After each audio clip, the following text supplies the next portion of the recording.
La lluvia no había parado desde la mañana en que enterramos a Marcus. Caía a cántaros mientras yo estaba junto a su tumba, tomando las manos de nuestros gemelos, que sollozaban por su papá. 4 años, demasiado chicos para entender la muerte, demasiado chicos para saber por qué papá no volvía del hospital esta vez. El cáncer se lo llevó en solo 6 meses, agresivo y despiadado, dejándome viuda a los 32. Ahora, 3 horas después de ver cómo el ataúd de mi esposo desaparecía bajo tierra, estaba en la puerta de la casa de mis padres con mis hijos, buscando las llaves que ya no funcionaban. Habían cambiado la cerradura. El bronce brillaba nuevo y burlón bajo la luz del porche. «¿Mamá?», llamé, viendo movimiento detrás del vidrio esmerilado. «La llave no funciona». La puerta se abrió apenas un poco, asegurada por una cadena que nunca había visto. La cara de mi madre apareció en la rendija, impecablemente maquillada como siempre, sin rastro de dolor por su yerno. «Emma necesita tu cuarto para su oficina en casa», dijo con frialdad. «Va a empezar su negocio de consultoría». La miré, con la lluvia cayendo de mi vestido negro de luto. «¿Qué? ¿Me oíste bien? Ya lo habíamos hablado». «No hablamos nada. Hoy enterré a mi esposo». Mi voz se quebró.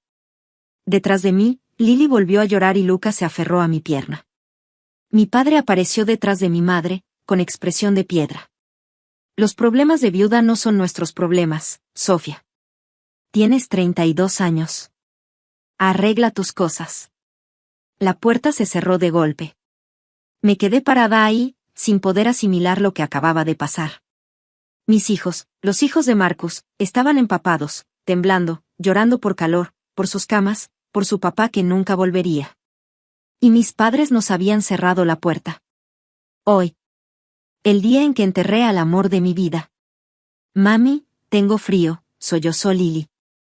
«Lo sé, mi amor».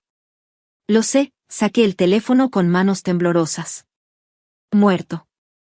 «Por supuesto». Se me olvidó cargarlo en el caos de los preparativos del funeral. Le levanté a Lucas, tomé la mano de Lily y me dirigí tambaleándome al carro. Por lo menos teníamos un lugar seco donde sentarnos mientras pensaba qué hacer. Los 3 nos acurrucamos en el asiento trasero, mis hijos pegados a mí como cachorros mojados. Sus pequeños cuerpos temblaban de frío y tristeza. Fue entonces cuando lo vi por la ventana del carro, el BMW de Emma entrando a la cochera. Mi hermana menor, la consentida, la que nunca había tenido un solo problema en su vida. Bajó cargando bolsas de tiendas caras, casi brincando hacia la puerta a pesar de la lluvia. Mamá se la abrió de par en par, sin cadena, sin preguntas. Se abrazaron. Se rieron. Emma volteó y nos vio en el carro. Por un momento nuestras miradas se cruzaron. Luego se encogió de hombros y entró. Conduje al único lugar en que podía pensar, la cafetería 24 horas donde Marcus y yo tuvimos nuestra primera cita. La mesera, Donna, nos vio y nos llevó a un rincón. Trajo chocolate caliente para los niños y café para mí sin preguntar. «Cariño, ¿qué pasó?», preguntó con suavidad, viendo nuestra ropa de luto. «Hoy enterramos a su papá», susurré. «Y mis padres cambiaron la cerradura. Dijeron que mi hermana necesitaba mi cuarto para su oficina». La cara de Donna pasó por varias expresiones hasta que se llenó de rabia. «Esos desgraciados», murmuró, y luego más fuerte. «Quédate aquí, no te muevas». Volvió con el gerente, Tom, quien también había perdido a su pareja joven.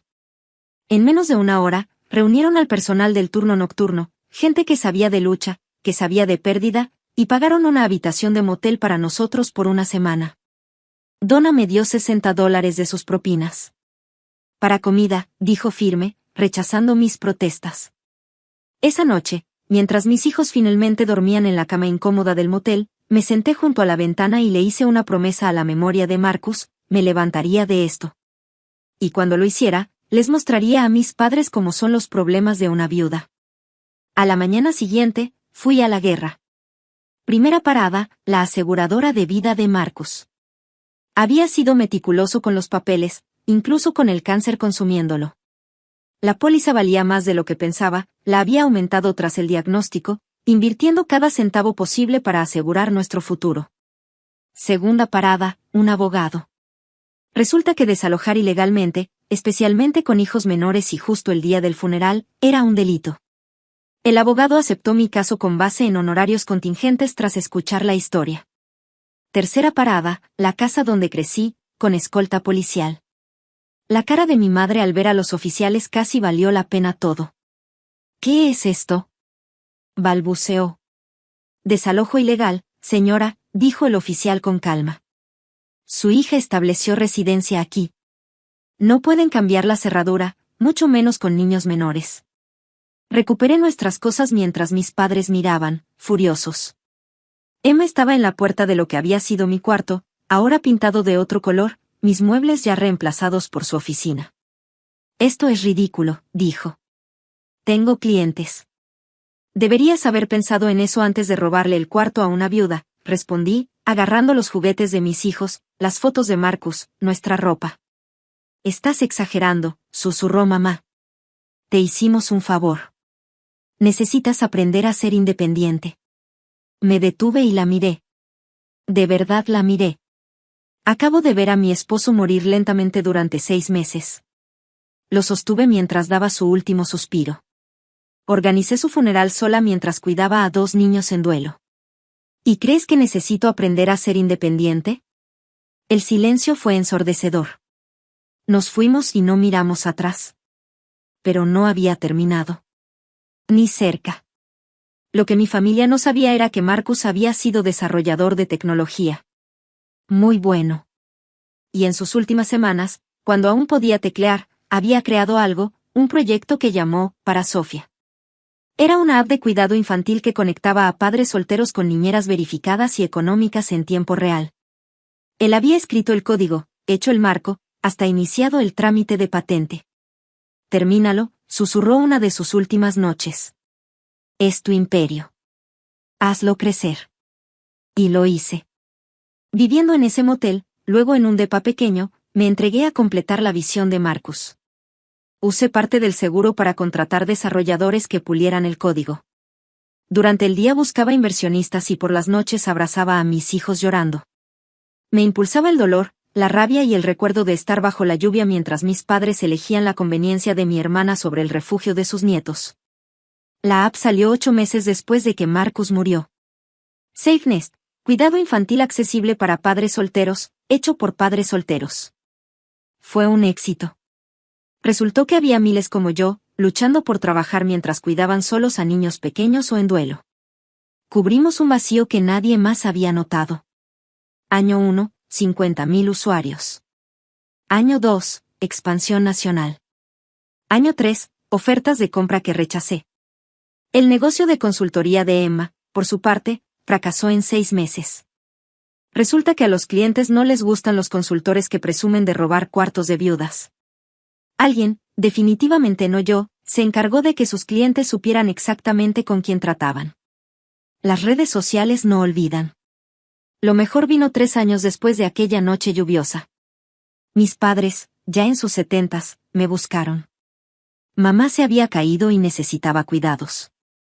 Emma no pudo ayudar, estaba quebrada, viviendo con su último novio. La pensión de papá no alcanzaba para cuidados en casa. Interesante, respondí. Yo también necesité ayuda alguna vez. ¿Recuerdan? Eso fue diferente, empezó papá. Tienes razón, lo interrumpí. Yo era una viuda joven con 2 niños traumatizados que acababan de enterrar a su papá.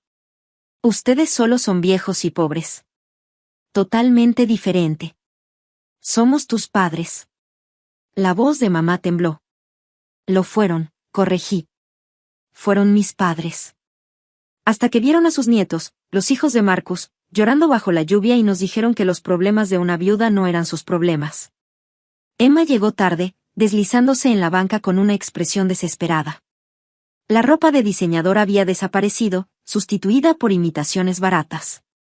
La confianza también se había ido. Sofía, por favor, comenzó. Yo necesito. ¿Tu espacio de oficina de vuelta? Pregunté dulce. Lo siento, alguien más vive ahí ahora. Una viuda con 3 hijos. Compré la casa cuando mamá y papá dejaron de pagar la hipoteca. Sus rostros palidecieron. La había comprado a través de una empresa de responsabilidad limitada, sin que ellos supieran. Habían estado recibiendo avisos de desalojo de una compañía de administración, sin saber que yo era la dueña. ¿Compraste nuestra casa?, susurró papá. Ahora es mi casa. Y sí, los voy a desalojar. Resulta que los problemas de viuda sí pueden volverse sus problemas. ¿A dónde iremos? La voz de mamá fue débil. Saqué un folleto y lo deslicé sobre la mesa. Golden Years Assisted Living. Es adecuado. No es lujo, pero tendrán techo. Ya pagué 6 meses. ¿6 meses? Jadeó Emma. ¿Y luego? Luego se las arreglan. Son adultos. Aprendan a ser independientes. Me paré para irme, pero volví la vista. Ah, y esa noche lluviosa, cuando cambiaron las cerraduras, mis hijos todavía tienen pesadillas. Pensaban que los castigaban por llorar en el funeral de su papá. Lucas todavía pregunta si abuela y abuelo lo odian porque papá murió. Mamá empezó a llorar. Papá extendió la mano hacia mí, pero la aparté. Yo hubiera compartido todo con ustedes, dije en voz baja. El éxito, el dinero, la alegría de ver el sueño de Marcus ayudar a miles de familias. Todo lo que tenían que hacer era abrir la puerta. En cambio, me enseñaron que la familia no significa nada si te abandonan en tu peor momento. Los dejamos ahí, en esa banca, con un folleto de un hogar para ancianos modesto y la certeza de que su crueldad había dado origen a un imperio del que nunca serían parte. Los niños y yo volvimos a nuestra nueva casa, no la que les compré a escondidas, sino una hermosa colonial en un mejor vecindario. Sus cuartos estaban llenos de fotos de Marcus, juguetes y la seguridad de saber que nunca más serían excluidos. Esa noche, Lily preguntó: ¿por qué ya no vemos a la abuela y al abuelo? La abracé. Porque a veces, mi amor, las personas te muestran quiénes son realmente cuando más los necesitas. Y aprendimos que la abuela y el abuelo solo aman a quienes no tienen problemas. Pero todos tienen problemas, dijo Lucas con sabiduría. Exacto, mi amor. Exacto. 2 meses después, supe por familia lejana que mis padres y Emma vivían en ese hogar para ancianos. Emma trabajaba por un salario mínimo en un call center. Mis padres pasaban sus días quejándose de hijos ingratos. Los demás residentes los evitaban. Mientras tanto, SafeNest acababa de superar los 2 millones de usuarios. Padres solteros en todo el país encontraban cuidado infantil confiable y accesible. El legado de Marcus vivía, ayudando a familias a mantenerse a flote en sus momentos más oscuros. A veces pensaba en aquella noche, parada bajo la lluvia, mis hijos llorando, mis padres eligiendo la crueldad sobre la compasión. Eso debería haberme destruido. En cambio, me forjó en alguien que nunca esperaron, exitosa, independiente y libre de cualquier obligación con quienes me mostraron su verdadera cara cuando más los necesitaba. Pensaron que los problemas de viuda no eran sus problemas. Tenían razón. Mis problemas me hicieron imparable. ¿Los suyos? Ya no son míos para resolver. La lluvia aún cae a veces cuando visito la tumba de Marcus con los niños. Pero ahora tenemos paraguas, abrigos cálidos y la certeza absoluta de que siempre tendremos un hogar. No por la familia que me tocó, sino porque a veces la familia que eliges, una mesera amable, un gerente generoso, el último regalo en código de un esposo, vale más que la familia que decidió cerrarte la puerta cuando más la necesitabas. Y en algún cuarto pequeño en Golden Years Assisted Living, mis padres estaban aprendiendo lo que es necesitar ayuda y que te cierren las puertas en la cara. La única diferencia es que yo les di más misericordia de la que me dieron a mí, y 6 meses de techo. 6 meses más que los que le dieron a su hija y nietos el día que enterramos a Marcus bajo la lluvia.